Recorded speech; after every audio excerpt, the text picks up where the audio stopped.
नमस्कार साथियों। तो आज से हम लोग एक नया कोर्स शुरू करने वाले हैं जो कि स्टॉक मार्केट का full basic to advance course रहने वाला है।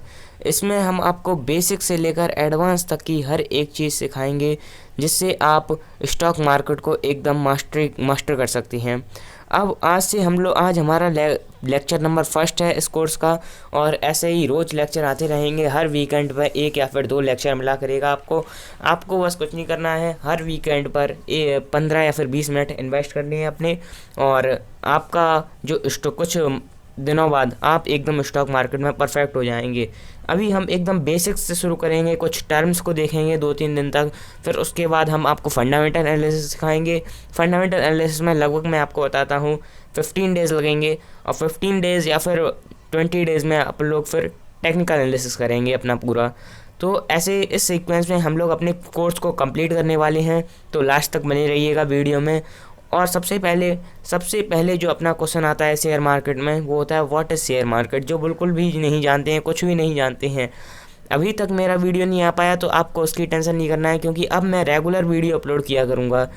अब यहाँ पर आपको दिख रहा होगा मैंने एक क्वेश्चन डाल रखा है सबसे पहले ही, व्हाट इज़ शेयर मार्केट। आखिर ये शेयर मार्केट होता क्या है। शेयर मार्केट जैसे आप कहीं पर भी जाते हैं, बुक मार्केट जाते हैं या फिर क्लॉथ मार्केट जाते हैं, वैसे ही यहाँ पर एक शेयर मार्केट आता है, या फिर इसको कुछ लोग स्टॉक मार्केट भी कहते हैं। स्टॉक मार्केट या फिर शेयर मार्केट में शेयर्स या फिर स्टॉक्स का एक्सचेंज होता है। जैसे कि बुक मार्केट में हम लोग बुक्स खरीदने जाते हैं, वैसे ही शेयर मार्केट में हम लोग शेयर्स या फिर स्टॉक खरीदने जाते हैं। किसी भी कंपनी के स्टॉक्स और शेयर हमको शेयर मार्केट में मिल जाते हैं। तो ये तो रहा अपना शेयर मार्केट। अब शेयर मार्केट में हम लोग शेयर बाय कैसे करते हैं, सेल कैसे करते हैं, ये आपको अदर वीडियोस में मिल जाएगा मेरी ही। मैंने आपको डिटेल में समझा रखा है पहले ही। अब यहाँ से आपको क्वेश्चन उठेगा कि शेयर मार्केट में हम लोग शेयर बाय किससे करते हैं। ऐसे हम बुक मार्केट में जो किताब होती है उसको हम लोग बुक शॉपकीपर से ख़रीदते हैं, वैसे ही शेयर मार्केट में हम लोग शेयर्स बाय कैसे करते हैं। तो मैं आपको बताना चाहूँगा, शेयर मार्केट में शेयर्स जो हम लोग बाय करते हैं वो हम अपने ही जैसे दूसरी साइड में जो दूसरे मोबाइल के पीछे जो ट्रेड कर रहा होगा उस आदमी से हम लोग शेयर खरीदते हैं। जैसे कि पर्सन ए ने कोई शेयर खरीद लिया पहले पर्सन सी से पहले, और सी ने ख़रीदा होगा डी से। ऐसा करके ये चेन रहता है एक। जब ये फर्स्ट टाइम आईपीओ के रूप में लॉन्च होते हैं तो ऐसा ही चेन बना रहता है इनका। तो फर्स्ट टाइम से ऐसे person A, person two, person B ऐसे करके चलते आते हैं शेयर। अब यहाँ पर देखिए आपने पर्सन ए ने, थोड़ा सा डिस्टर्बेंस हुआ था बीच में, उसको आप इग्नोर कर दीजिएगा। पर्सन ए ने पर्सन बी से शेयर ख़रीदा, इसने इसको मनी दिया। जैसे शेयर का प्राइस था 100 रुपीज़। अब इसके पास पर्सन ए के पास आ गया है शेयर। अब जब इस शेयर का प्राइस ऊपर या फिर नीचे जब उसका मन करेगा, जैसे शेयर का प्राइस हो गया 150, तो उसने क्या किया, पर्सन ए ने पर्सन सी को शेयर बेच दिया, और इसने पर्सन सी ने पर्सन ए को दिया 150 रुपीज़, क्योंकि 150 हो गया था शेयर का प्राइस। ये प्राइस वैल्यू और ये सब डिमांड एंड सप्लाई पर डिपेंड करती हैं। आगे हम लोग कोर्स में यही सीखने वाले हैं कि प्राइस मूवमेंट कैसे देखा जाता है, प्राइस ऊपर नीचे क्या होता है, कैसे होता है, सारा कुछ डिटेल में देखेंगे। आज तो बस कुछ टर्म देखेंगे और अपना वीडियो को एंड करेंगे। चलिए तो आगे बढ़ते हैं। सबसे पहले आता है capital gain. What is capital gain. जो आपके कैपिटल इन्वेस्ट किया है आपने स्टॉक्स में या फिर स्टॉक मार्केट में, उस कैपिटल पर आपको कितना प्रॉफिट मिलता है, उसी को ही कहते हैं हम लोग कैपिटल गेन। कैपिटल गेन आपको समझ में आया होगा। कैपिटल गेन भी 2 टाइप्स के होते हैं। यहाँ पर मैं 2 एरोज बना लेता हूँ। फर्स्ट होता है STCG और सेकंड होता है LTCG। अब यहाँ पर आपको दिख रहा होगा STCG मतलब short term capital gain, LTCG मतलब लॉन्ग टर्म कैपिटल गेन। अभी लॉन्ग टर्म कैपिटल गेन को हम लोग अगले स्लाइड पर डिस्कस करेंगे।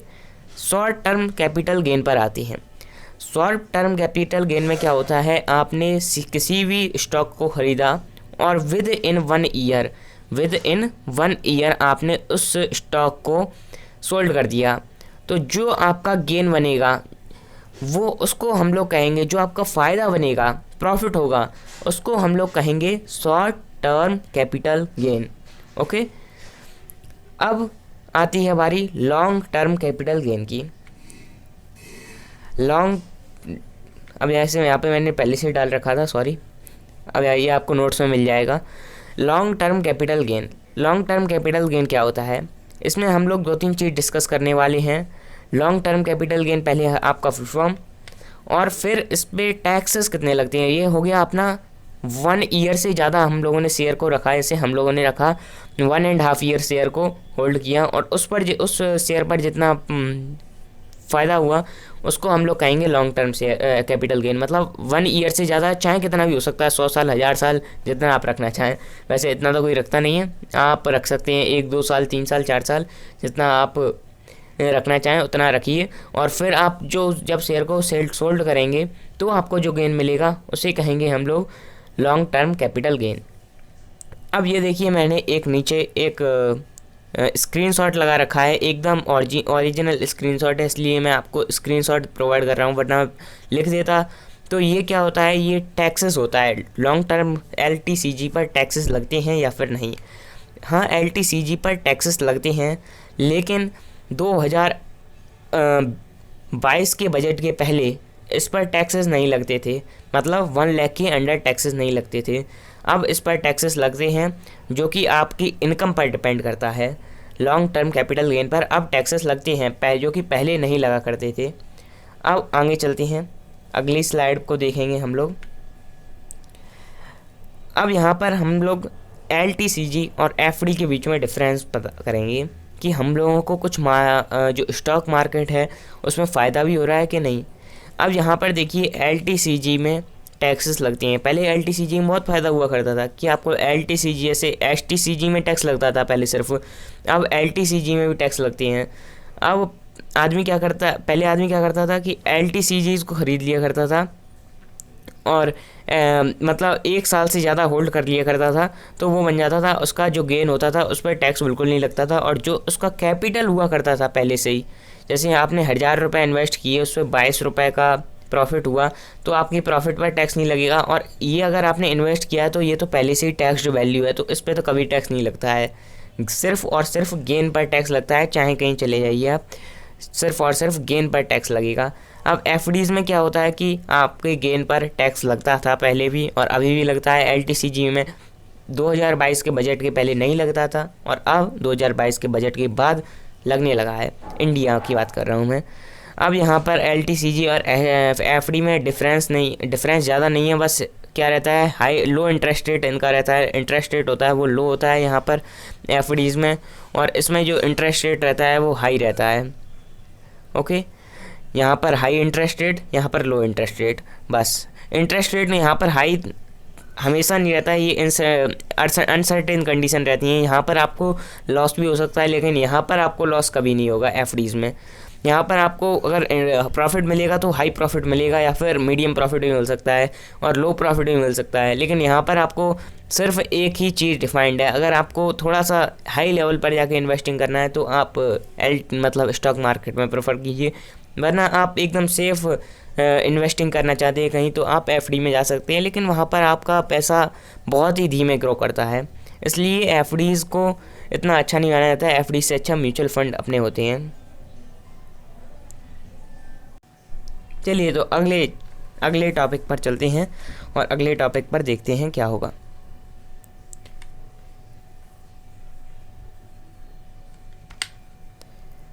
यहाँ पर हम लोग अगले टॉपिक पर जाने वाले हैं। अब अगला टॉपिक आता है, वो रहता है अपना डिविडेंड। डिविडेंड में क्या होता है, जो आप शेयर्स को होल्ड करते हैं उन पर कंपनी को जो प्रॉफिट होता है, उन पर कंपनीज़ को जो प्रॉफिट होता है, उसका एक प्रॉफिट का जो एक पार्ट होता है वो कंपनी हमको प्रोवाइड करती हैं। जैसे कि कंपनी को प्रॉफिट हुआ 1000 रुपीज़ का, और जैसे उनका मन हुआ कि हम 1000 करोड़ मान लेते हैं, क्योंकि कंपनीज बहुत बड़ी बड़ी होती हैं, उनको काफ़ी ज़्यादा, उन्होंने कहा हम 500 करोड़ अपना डिविडेंड में देना पसंद करेंगे जो हमारे शेयर होल्डर्स हैं, और उसमें से 500 करोड़ की हम जो मशीनरीज वगैरह एसेट्स खरीद लेंगे कुछ। तो एसेट्स को भी डिस्कस करेंगे। आपको टर्म थोड़े अजीब लग रहे होंगे यहाँ पर, तो सारे टर्म्स डिस्कस करेंगे। ये हमने बेसिक्स का कोर्स बेसिक से इसीलिए स्टार्ट किया है कि आपको टर्म समझ में आए। तो यहाँ पर 500 करोड़ का हमने सोचा। अब ये डिविडेंड इसलिए दिया जाता है क्योंकि उनको अपने प्रॉफिट में से, जो कंपनी का प्रॉफिट अलग से निकलता है, उसमें से कुछ ना कुछ देना होता है। ये कंपनी का मर्जी होता है कि वो कंपनी डिविडेंड देना चाहती है या फिर नहीं। अब यहाँ पर स्टॉक मार्केट में इन्वेस्ट करने से और जो अपना एफडीज़ में इन्वेस्ट करने में एक और बड़ा डिफरेंस होता है। इसमें डिविडेंड मिल भी सकता है एलटीसीजी में, और जो वो रहता है क्या एफडी में डिविडेंड कभी नहीं मिलेगा। इसमें आप अगर अच्छी कंपनी का शेयर खरीदते हैं तो डिविडेंड आपको ज़रूर मिलेगा। और इसमें पर अगर कोई भी कंपनीज़ में एफडी खुलवा लीजिए, उसमें आपको डिविडेंड नहीं ही मिलेगा। अब यहाँ पर हम लोग अपने डिविडेंड टॉपिक पर आते हैं। डिविडेंड को हिंदी में हम लोग लाभ अंश भी कहते हैं। क्या कहते हैं? लाभ अंश, जिसको कंपनी देती है। जैसे हम लोगों के पास कहते हैं 10 शेयर मान लेते हैं, हम लोगों के पास 10 शेयर हैं किसी भी कंपनी के, और उस कंपनी ने अनाउंस किया है कि पर शेयर पर आपको मिलने वाला है 10 रुपीज़ का डिविडेंड। हमारे पास 10 से 10 शेयर, तो हमको मिलेगा 1000 रुपीज़ का डिविडेंड। तो ऐसे करके हम 100 रुपीज़ का डिविडेंड, हमको 100 रुपीज़ का डिविडेंड मिल जाएगा। और बाकी के जो आपका इन्वेस्टेड अमाउंट है वो उतने का उतना ही रहेगा। आपका बस ये 100 रुपीज़ का डिविडेंड मिल जाता है। और जैसे उसने 10 रुपये का डिविडेंड अनाउंस किया है, तो वो 10 रुपये उसी ही शेयर वैल्यू से कम हो जाएंगे, बट उसकी रिकवरी के चांस बहुत ज़्यादा रहते हैं। तो आपको डिविडेंड में फाइनली प्रॉफिट ही होना है। अब चलिए अगले टॉपिक पर चलते हैं। अगला टॉपिक हमारा है प्रमोटर्स का, डिविडेंड टैक्स रेट भी डिस्कस कर लेते हैं पहले। डिविडेंड टैक्स रेट में क्या होता है, मैंने आपको पहले से ही यहाँ पर 5 मनी के एक वेबसाइट से स्क्रीनशॉट डाल दिया है कि डिविडेंड रहता है वो 10 लाख तक टैक्सेबल नहीं रहता है। लेकिन अगर 10 लाख को एक्सीड करता है तो 10% इसको डिविडेंड पर टैक्स देना पड़ता है आपको।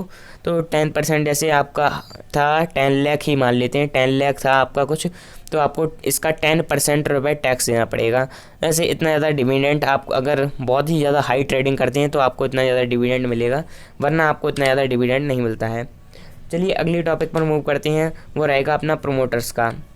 अब प्रमोटर्स एक कंपनी के प्रमोटर्स होते हैं। जैसे कोई कंपनी है, उसको जैसे मैं ही कोई कंपनी स्टार्ट करना चाहता हूँ, तो मैंने 2-3 लोगों को ले लिया, या फिर मैं अकेला ही मान लो, चाहे मैं खुद और मैंने 2-3 पर्सन्स को ले लिया, ABCD जितने ही मान सकते हैं आप। मतलब बाद में बताऊंगा कि कितने पर्सन्स रह सकते हैं प्राइवेट लिमिटेड में, कितने पर्सन्स रह सकते हैं लिमिटेड में।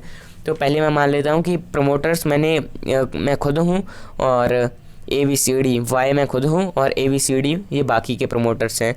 मैं एक कंपनी स्टार्ट करना चाहता हूँ। ये 4 लोग थे, ये कंपनी स्टार्ट करना चाहते थे। तो इन लोगों ने मिलकर एक इन्वेस्ट किया और कंपनी स्टार्ट की। तो उन्हीं लोगों को कहेंगे हम प्रमोटर्स, जिन लोगों ने मिलकर कंपनी स्टार्ट की है। इसकी डेफिनेशन, मैं प्रॉपर डेफिनेशन बताना चाहूँगा। अ पर्सन हु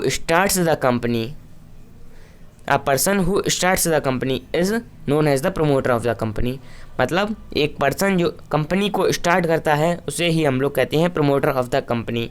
एक कंपनी के पास एक से ज़्यादा या फिर एक प्रमोटर हो सकता है। अब एक लिमिट होती है, उसके आगे ये एक लिमिटेड कंपनी की तरह रजिस्टर होना पड़ता है शेयर मार्केट में। एक लिमिट तक आप प्राइवेट लिमिटेड कंपनी तक बने रह सकते हैं। प्राइवेट लिमिटेड कुछ कंपनी के पैकेट्स रहते हैं, जैसे आपने दूध वगैरह के पैकेट या फिर बिस्किट के पैकेट वगैरह पीछे देखा होगा कि MFG by ABC company private limited, ABC company limited, ऐसे करके आपने देखा होगा।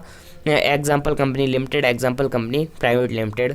आज के सेशन के लिए इतना ही। तो थैंक यू गाइस आपका पूरी वीडियो देखने के लिए, पूरे वीडियो में बने रहने के लिए। आप क्या कर सकते हैं, आप मेरे टेलीग्राम चैनल को भी ज्वाइन कर सकते हैं, जिसका मैंने लिंक डिस्क्रिप्शन में दे रखा है पहले से ही। और ये अपना जब भी आपका मोटिवेशन लो लगे ना, तो यह अपना चैनल का जो टैगलाइन है ना, ये जरूर बोलिएगा एक बार, बॉर्न टू अर्न।